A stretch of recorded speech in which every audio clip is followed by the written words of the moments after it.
जर पृथ्वी अचानक फिरणं थांबली तर 1 सेकंदासाठी कल्पना करा. सध्या आपण ताशी जवळपास 1670 किलोमीटर वेगानं पृथ्वीबरोबर फिरत आहोत आणि आपल्याला त्याची जाणीवही होत नाही, कारण सगळं काही एकसारख्याच वेगानं हलत आहे. पण जर हा वेग एका क्षणात शून्य झाला तर पृथ्वी थांबेल, पण आपण नाही थांबणार.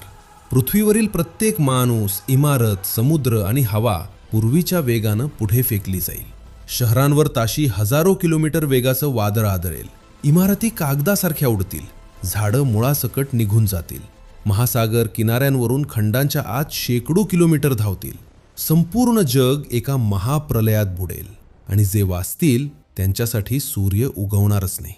कारण पृथ्वी फिरत नाही म्हणजे अर्धा भाग कायमचा जळणारा दिवस आणि अर्धा भाग कायमची गोठलेली रात्र. विषुववृत्ताजवळ तापमान उकळत्या वाळवंटासारखं 100 अंशांवर जाईल, तर अंधाऱ्या बाजूला -150 अंशांची थंडी. माणूस तर सोडा, हवा सुद्धा गोठेल. पण खरी भीती अजून बाकी आहे. पृथ्वीच्या फिरण्यामुळे तयार होणारं चुंबकीय क्षेत्र कमजोर होईल आणि सूर्याच्या घातक किरणांपासून आपलं संरक्षण संपेल. म्हणजे आकाश हळूहळू निळ्याऐवजी काळं दिसू लागेल आणि शेवटी पृथ्वी राहील पण जीवन नाही. म्हणूनच पृथ्वीचा हा शांत दिसणारा फिरता प्रवास म्हणजेच आपला श्वास आहे आणि तो थांबला तर कथा इथेच संपते.